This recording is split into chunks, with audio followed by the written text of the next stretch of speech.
PPT मैंने group में भेजी, देख लिया आप सभी ने?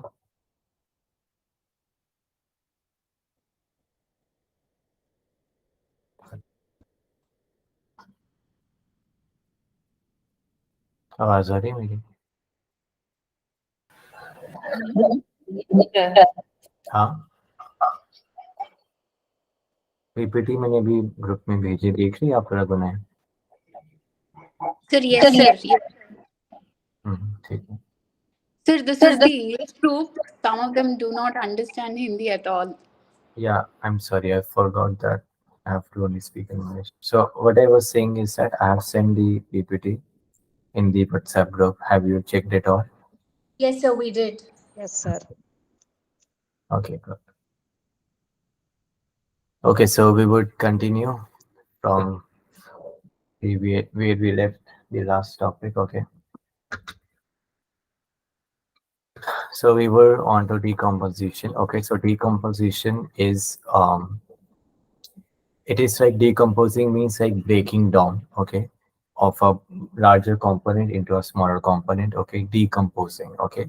So it is of five types. First is fragmentation, second is leaching, third is catabolism, fourth is humidification, and fifth is mineralization, okay.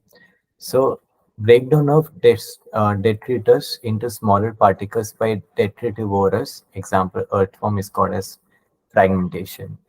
Okay. Next comes leaching.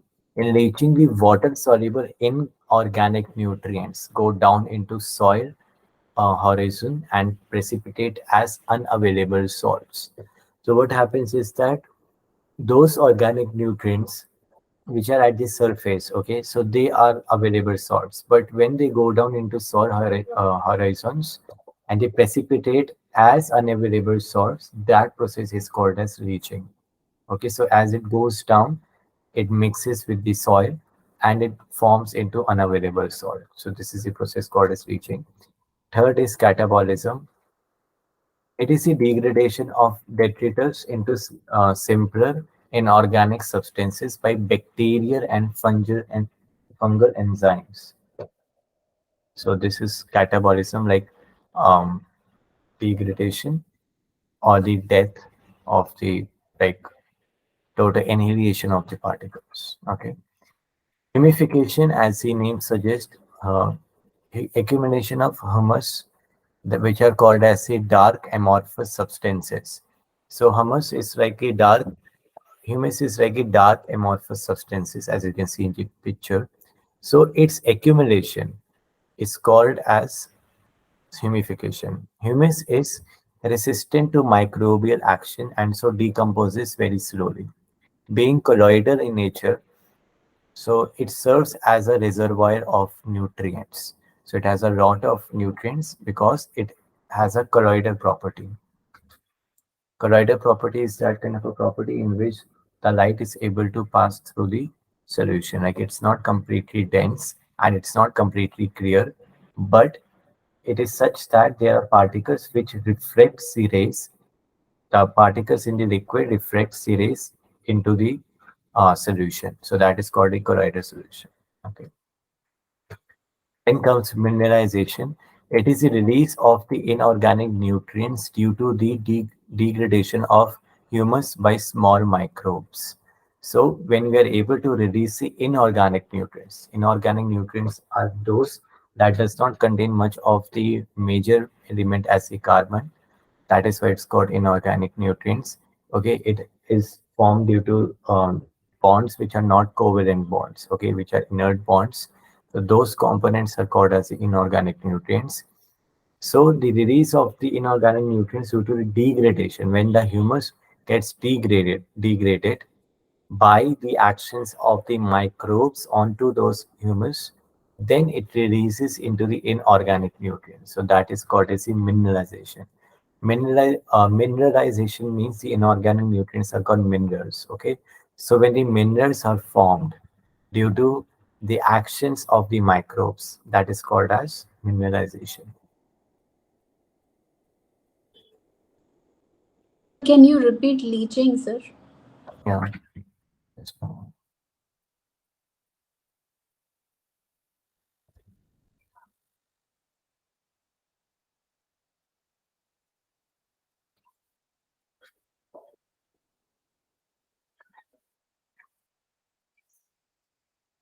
See, in reaching, as you can see in the diagram, the inorganic nutrients, okay, so those which are not consisting of the carbon covalent bonds, okay, which are soluble in water. So the process of leaching is going down on the surface of the soil. Okay, so that is how the decomposition process take place. So in the process of leaching, it goes down. This is the soil horizon that you can see. Horizon is that area in which you are able to like not see beyond that region. Okay, that is the level in which you're just like there is nothing that you can see beyond it. Okay, so that is the horizon, that is the level when you see the sun sets at the horizon level. Okay, so horizon level is that level below which you are not able to see the sunset anymore. Okay, so that is the last most level. Okay, so when it precipitates as unavailable salts, when the salts are in the available form, then it is not called as leaching. When the process of inorganic nutrients to be decomposed, to be converted into unavailable salts by the process of going down through the in the beneath the depths of the soil, that is called as the leaching. So as you can also see in the diagram, there is a acetic raw humus. Okay, so that initially it is in the acidic form. Okay, so it reacts with the water soluble inorganic nutrients, and then the leach zone, that is the zone in which the water soluble inorganic nutrients is converted into, by the help of precipitation, is converted into unavailable salts. So that is called as the process of leaching. Okay, Yes, sir.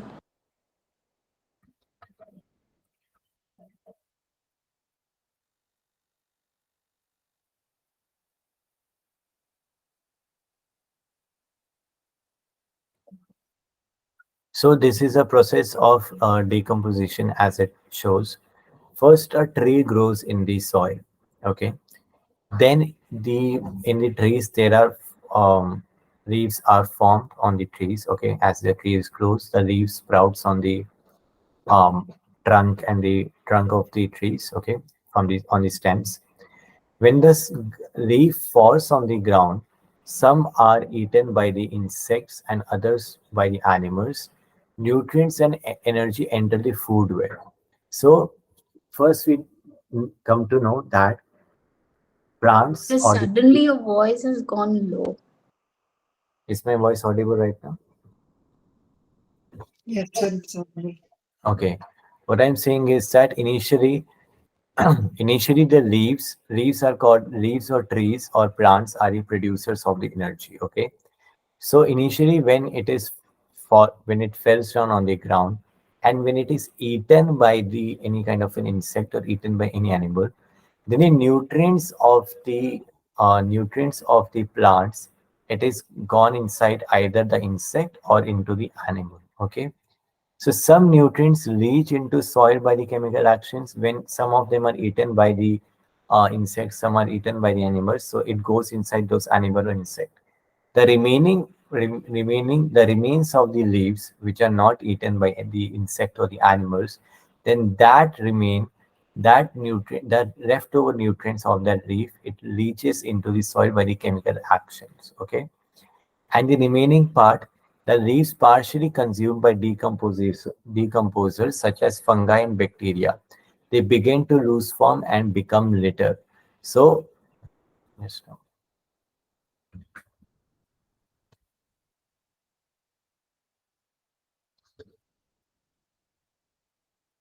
So either it is consumed by the insects or the animals, okay? And other scenario is whatever is the partial remains that is reached into the soil, and before it reach into the soil, some of that is also consumed by the decomposers, okay, such as the bacteria. They come onto the, as you can see, whenever you see some food particle that is in that remains, leftover food particles that you might have also when you have eat consumed something and you're unable to finish it and you forgot to complete the food, you have kept it somewhere. After maybe like 1 day or 1.5 day, you see that fungus have developed onto that remaining food particles. Okay, so this is how it comes onto the food particle. Okay, they begin to lose the form. and become litter. The food particle or the leaves in this example, okay, it begins to lose its form and become a litter. Okay, then further decomposition happens by the earthworm, bacteria, soil, mites, or fungi. Okay, so whenever the last most stage when it becomes litter, that litter is consumed by the earthworm and bacteria as a last process of decomposition happens. Then it converts into organic rich soil. Okay, so when everything has been finished off, then all the process leads to one thing, which is the organic rich soil. Whenever, for example, the earthworm also dies or some other particle remains on the ground, so it mixes with the soil, and through the process of chemical action of the leaching, it converts into the organic form of the soil. Organic form is that form of the soil which consists of the carbon components. Okay, so then that organic rich soil is helps into creating new plants. Whenever water comes onto the that area, and whenever the scattering of the seed happens on the soil, then that soil acts as a ground for a new tree to come up, and this process keeps on repeating itself. So the it starts from the coming of the tree from that organic rich soil, then the leaves, then eaten by the animals or the fungi, bacteria, and the litter consumed by the earthworm. And when it goes back to the ground, it converts into organic rich soil, and that again culminates a tree after the seed has been sprouted inside to that soil, and there has been sufficient amount of water as well as sunlight onto that soil region. So now we will move on to the energy flow. The sun is the only source of energy for all the ecosystems, okay, except deep sea hydrothermal ecosystem. So in because in deep sea hydrothermal ecosystem, the sunlight does not go to that region, because the thing is the sunlight. Just a moment.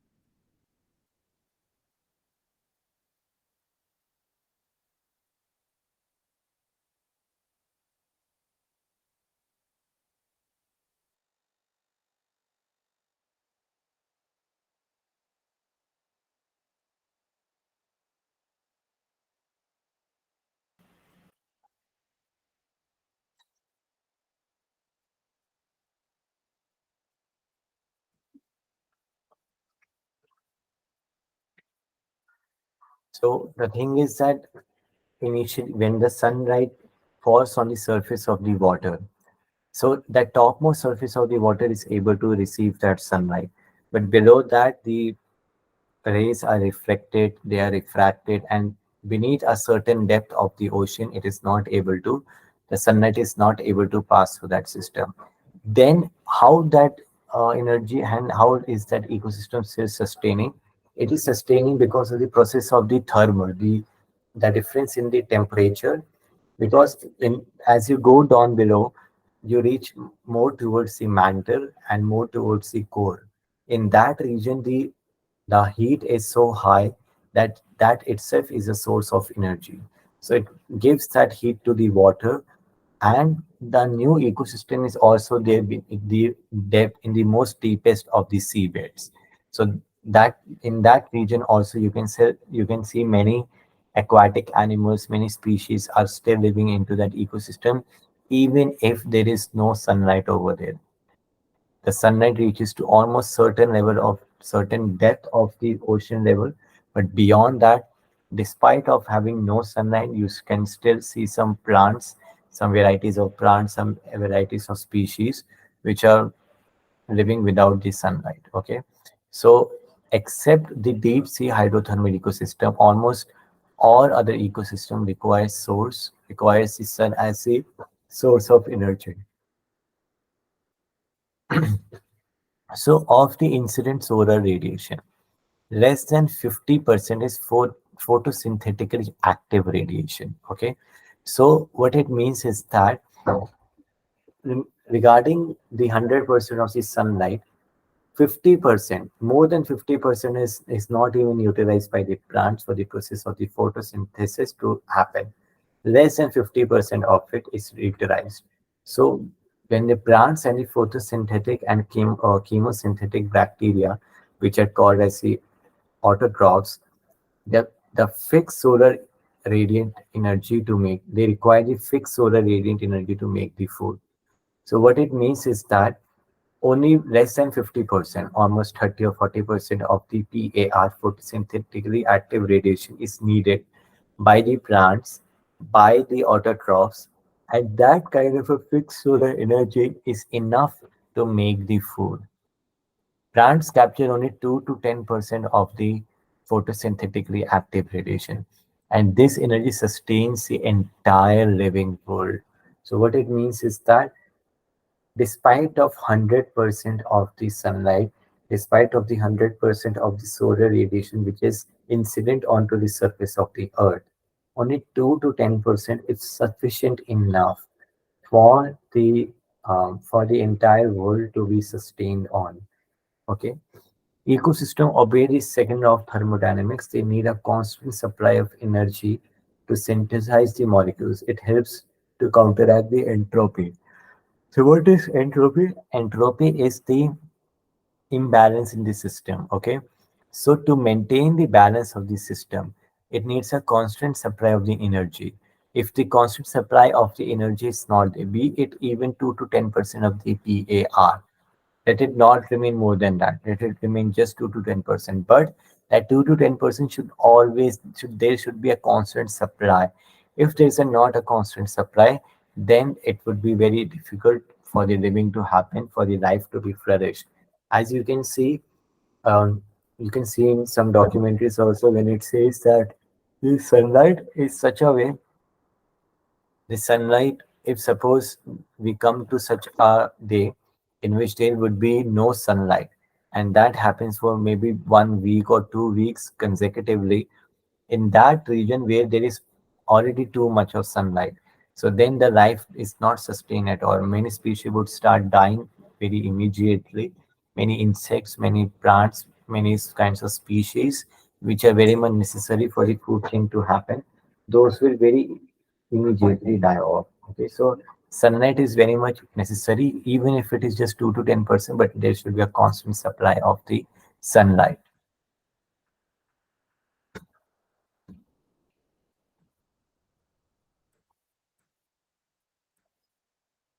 So producers are called of are the other name of autotrophs is called as the producers. They are the organisms that synthesize the food, such as the plants. Okay, in a terrestrial ecosystem, major producers are herbaceous and woody plants. Primary producers in an aquatic ecosystem are phytoplankton, algae, and higher plants. So you can just note down this point. Okay, what are the primary producers in an aquatic ecosystem? So the answer would be phytoplankton, algae, and the higher plants. Okay, the energy trapped by the producer is passed on to the consumer, or the organism dies. So what it means is that the energy. So whenever the energy is trapped by the producer, and what kind of energy is trapped by the producers, it is the sunlight. So the source, as you can see in the in the picture, so this source, the sunlight is incident onto the plant. Okay, what the plant does is that it exhales, it releases the oxygen and water, it intakes the carbon dioxide. So it releases the oxygen to the soil, it also releases the oxygen to the atmosphere. That is why it is told that wherever you live, there should be sufficient amount of plants that you have planted around that region. Because if there is no plant, then there will be not much sufficient level of oxygen in that region. That is why it is told that it is not a good thing that the artificial plants are being planted most of the places. Artificial plants are kind of, like they are good for decorative purpose, but they do not solve the basic necessity of providing the oxygen to the environment, to the human beings. Because if we are to live a healthy life, three things are very much important to live a healthy life in relation to the consumptions of the things. One is the water, food, and the most important is the air we breathe, the oxygen content. So if the air is very much polluted, then every day you would feel a lot of nausea. You would not be able to focus more onto the things that you must do in life. And oxygen content, the more the oxygen content is in the environment that you're living in, the more your brain would remain active. Okay, so that is why it is always told that you should. And also regarding the plants, it's the big trees that are very much important. Okay, the plants are also good in comparison to the decorative plastic green artificial plants. In comparison to them, the natural small plants are so good. But if you need the maximum level of oxygen in the place where you're living, then you should plant big trees around your area, such as neem tree or the people tree, because those trees does not just provides oxygen to you, but also helps in the process of soil erosion. Okay, then the area over there would look very much green. There will be many flowers that would also be sprouted. Some insects, some bees would also come to that area. The ecosystem would be very much balanced. Okay, so as you can see, wherever there are not so good plants, okay, that area is very much um, like it is not being habitated by some other insects or organisms also. So that is not a good sign. It is always suggested and always recommended that you plant large number of plants near your area, especially the big trees as well. Okay. Initially, it could be a little bit time consuming, but if you get into that habit, then it is not a big deal. Then, there like just the seeds that would fall off one tree, those seeds can be used to plant another trees besides them. So it's just the area that you need, and just initial small little bit investment of 500 or 600 bucks. That's it, not more than that. After that, all you need is to just water down for few like just for few weeks, and after that it grows by itself.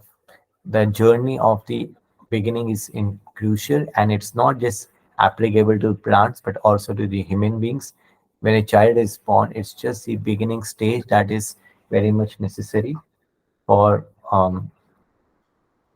yes. Okay, only the initial stage there should be a lot of maintenance that is needed. After that, not much maintenance is needed.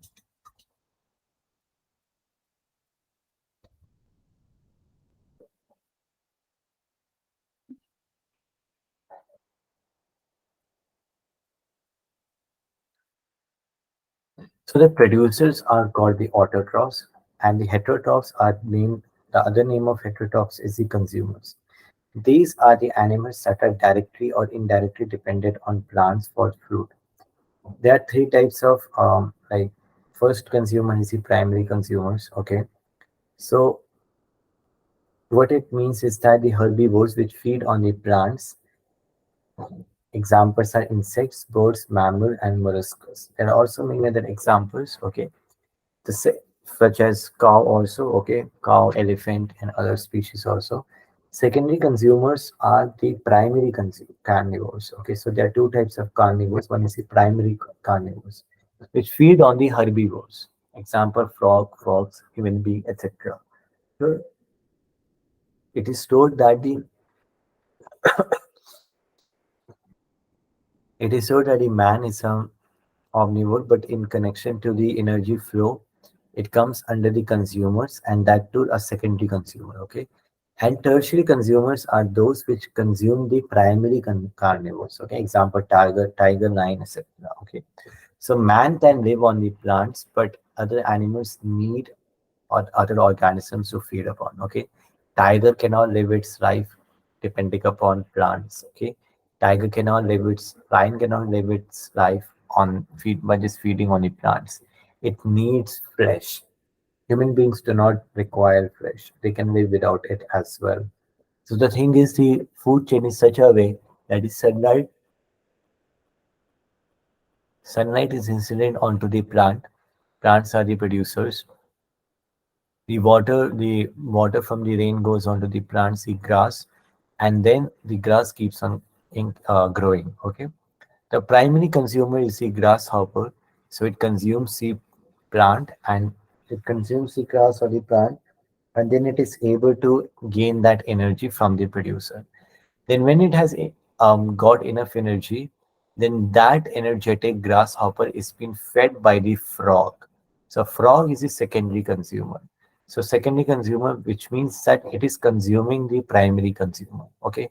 So the primary consumer consumes the plant, secondary consumer consumes the primary consumer, and tertiary consumer consumes the secondary consumer. Okay.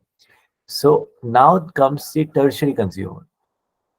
Tertiary consumer is the snake, which is able to consume upon the secondary consumer. Okay, so this is the tertiary consumer.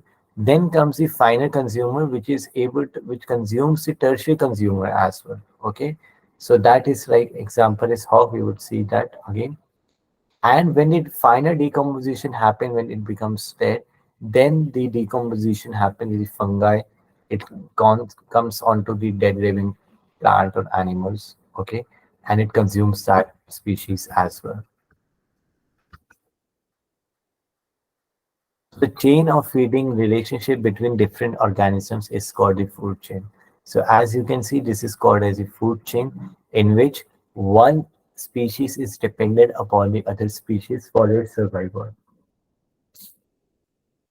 So the primary consumer depends upon the producers, the secondary consumer on the primary, tertiary on the secondary, and the final on the tertiary. And then whenever suppose some organism die, okay, so that they usually when it is not consumed by some other organism, some other consumer, then it is consumed by the decomposer. Okay, and grazing. So there are two types of food chain. One is the grazing food chain, another is called as detritus food chain.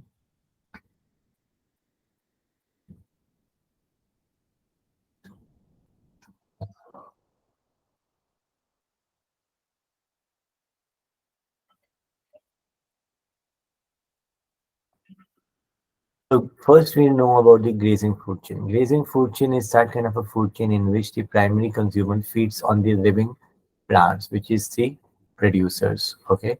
So here it means is that the leaves, which is a cabbage, it is eaten by the caterpillar. And in turn, that caterpillar is eaten by the bird. So it is called as the in which the primary consumer feeds on the living plants. Okay. So you can see there is a secondary consumer that consumes the primary consumer, and the primary consumer has consumes the producer. But in the detritus food chain, the primary consumer feeds on the dead organic matter, which is called as the detritus. Okay, so when when the living when there is some kind of a consumer is not consuming the living plant, it is consuming the dead organic matter. That is called as the detritus food chain. So death of the organism is the beginning of the detritus food chain, because when till the time it is living, then it would come under either the secondary consumer or the primary consumer or the tertiary consumer or the final consumer, because all these processes are happening on the living beings only. But when the primary consumer or some other form of consumer feeds on the dead organic matter, that is the process of the beginning of the DFC.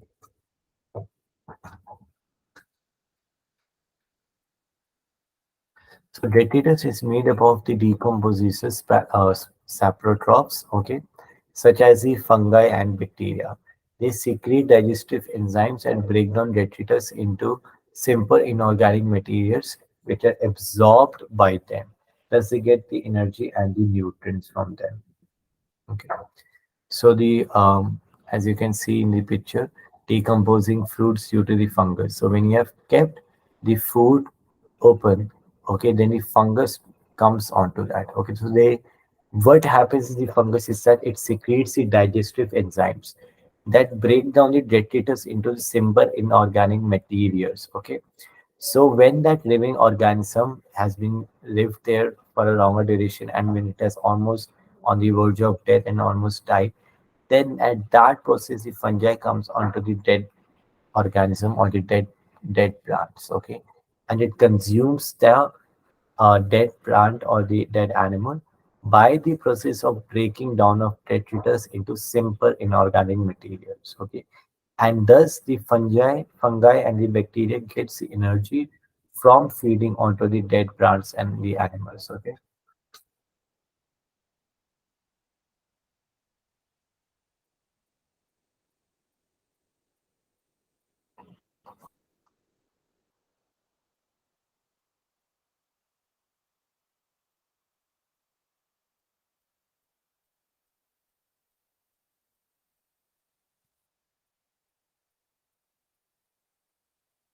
In an aquatic ecosystem, the grazing food chain is a major conduit for the energy flow.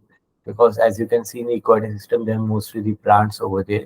So the major starting point of the flow of the energy is um through the plants, and that is called through the producers, and that is called as the grazing food chain. In a terrestrial ecosystem, a much amount of energy flows through the detritus food chain than through the grazing food chain. DFC may be connected with the GFC at some levels. Some of organisms of DFC are prey to the GFC animals. Okay. Animals like cockroaches, crows, humans, etc. are omnivores. Such interconnection of food chains are called as the food web. So as you can see, what is a web? A web is a form of this is a kind of a structure in which one thing is connected to other thing in a very random manner, okay, in a very organized, but in such a way that you cannot see some simple kind of a circular figure or a very simple kind of a pattern. You see, everything is somehow connected to one or the another, and that one thing is connected to some other form of things. Okay, so that is called as the food web. So DFC may be so what it means is that some organisms of DFC are usually those that consumes the primary consumers, okay, and they in turn consumes the producers, okay. But some of the organisms of DFC are consumed by the GFC. It's the opposite that happens, okay. So the examples are given such as cockroaches, crows, humans, etc. Okay, so as you can see in the diagram, rat, the python is consumed by the eagle, okay. That but the rat is also consumed by the eagle. Rat is also consumed by the wolf, but wolf consumes the thrush. Okay, thrush consumes the dragonfly, but dragonfly consumes the fruit fly. So these are the ways in which one thing is connected to another in a very in such an organized form that you can say, in which not there is not one animal that is not being dependent by some other animal or organism as a prey. If you're consuming someone, you are also being consumed by some other species or animals.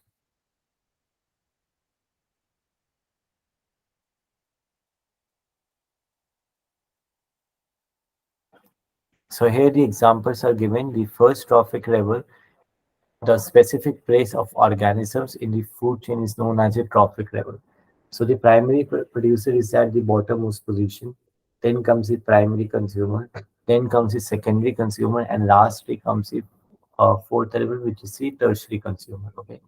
So the first trophic level is situated is lived by the plants. Example: phytoplankton, grass, and trees, etc. The second trophic level is consumed by the herbivores, such as the grasshopper, which consumes the plants, which consumes the first trophic level. So these examples are grasshopper, cows, zooplankton, etc.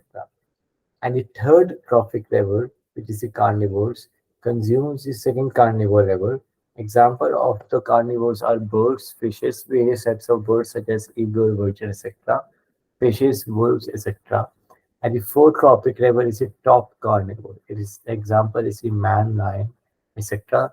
I have seen also some videos in which some people are able to even consume the raw form of things. Okay, so this is almost like the carnivore consuming some other form of the carnivore. That is what the fourth trophic level means.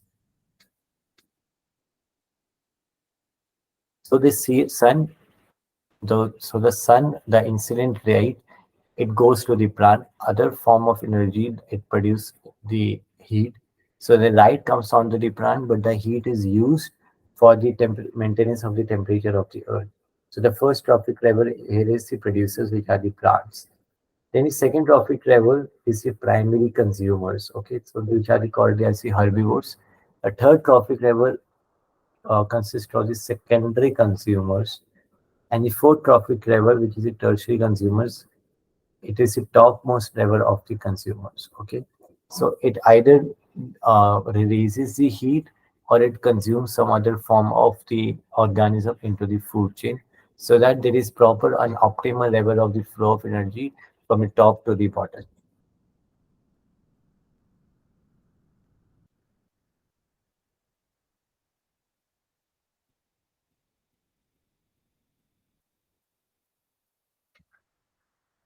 Okay, so we would go through the next slide from tomorrow onwards. Okay, from this topic. So any doubts or queries till this point? By tomorrow, the site would get finished and we will start with the next topic.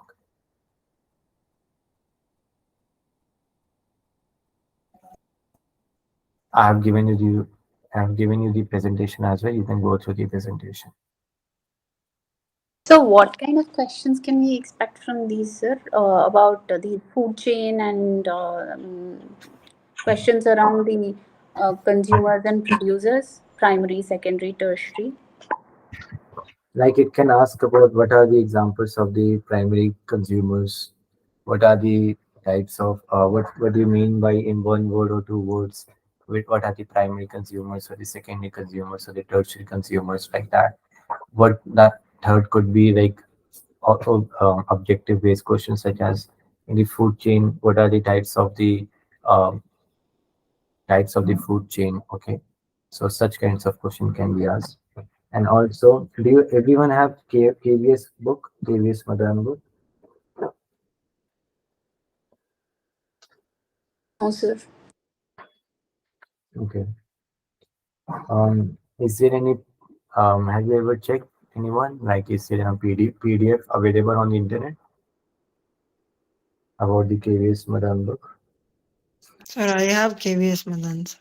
You have hard copy, soft copy? The book hard copy. The hard copy. Okay.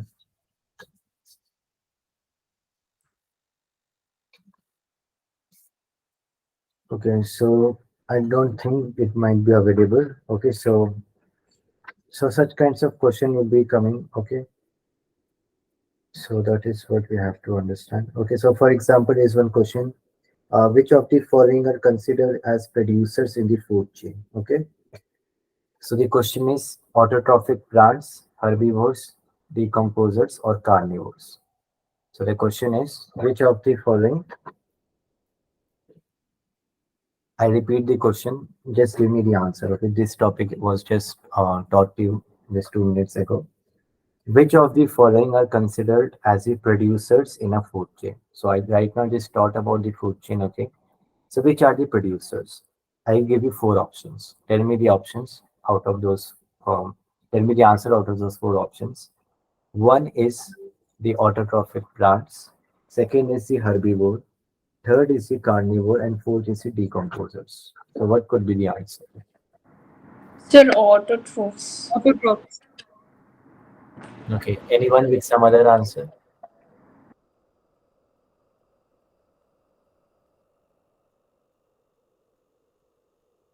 Anyone some other answer?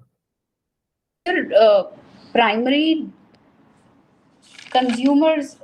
Your question was about primary consumers or primary producers? Not prime, just producers.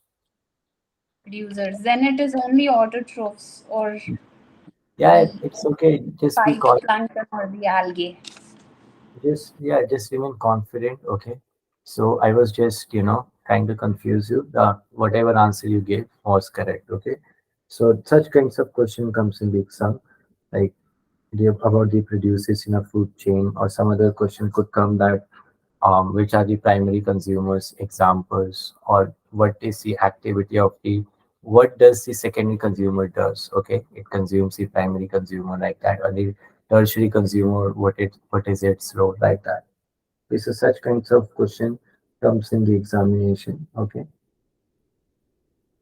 So one more question I tell you. One more question is green plants that can make their own food with the help of process of photosynthesis. Okay, so green plants that can make their own food with the help of the process of photosynthesis. Four options are herbivore, carnivore, autotrophs, or none of the above. Autotrophs. Autotrophs. It's also autotrophs. Yes, good. Okay, so do not worry about these things. Okay, and one more question. Okay, which of the following is the basis for all food chains? Which is the basis of all food chains? Okay, so before giving you the option, just give me the answer. What could be the answer? Sir, sun. Yeah, why the sun is not giving the option? You are actually right, but yeah. What comes after the sun? Like in the food chain I'm talking about. Plants. Hmm? Yeah, Plants, the primary. yes. Okay, you are right. So the option would be given as consumers, decomposers, producers, and none of the above. Okay, so what could be the answer then? Producers, primary producers. Yes, so that is the right answer. Okay. The primary word is comes in the consumers only, primary consumer, secondary consumer, tertiary consumer. Okay. So these are the types of like simple questions that comes in the exam. Not much of a good deal. Okay. And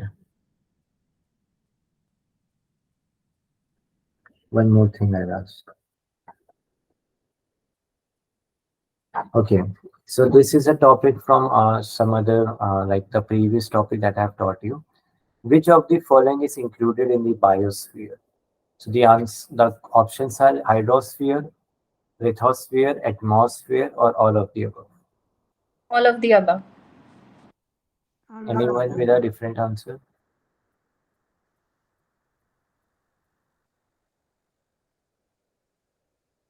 Yes or no? No, I don't think there's anything else. All three are Atmosphere, included in bio. hydrosphere, and lithosphere. Yes. No, like yeah, either you have to choose either one of the options. There is not like you have to choose two. Okay, so the answer is all of the above. You were right.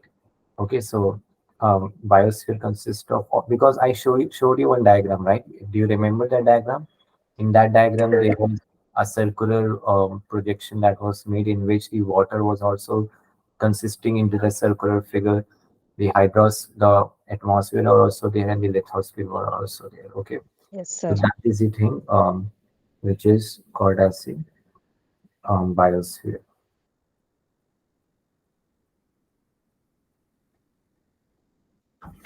Okay, one last question. Let's do. Biome is a natural community of. Okay, there's some questions even if you would not have known like the direct answer, but indirectly you would by the judgment and the logic you would understand it. Okay. The last question is biome is a natural community of. First option is plants in a geographical area, animals in a geographical area, plants and animals in a geographical area, or plants in the Arctic region. What is a biome? Plants and animals in a geographic area. Plants and animals, sir. Okay, very good. Okay, so this is the correct answer. All right. So that's it. And okay, so when like you have answered this question already the previous time when I asked this question. So run bonus question. The question is the major source of energy in a food chain originates from. Now the options are plant, sun, sea, and all of the above. Sun. Yes, good. Okay. So do not take all of the above. It could also happen that some might take plants, some might take all of the above, but the answer is sun. Sun is the major source of energy in a food chain. Okay. So that's it for today. So such kinds of question comes in the examination, not that typical. All right. If you would have any doubts or queries, you can also message me on my number. All right. And you have received the presentation. Okay. So all fine. Sir.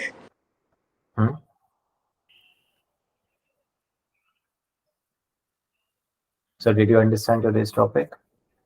Yes. Yes, sir. Okay.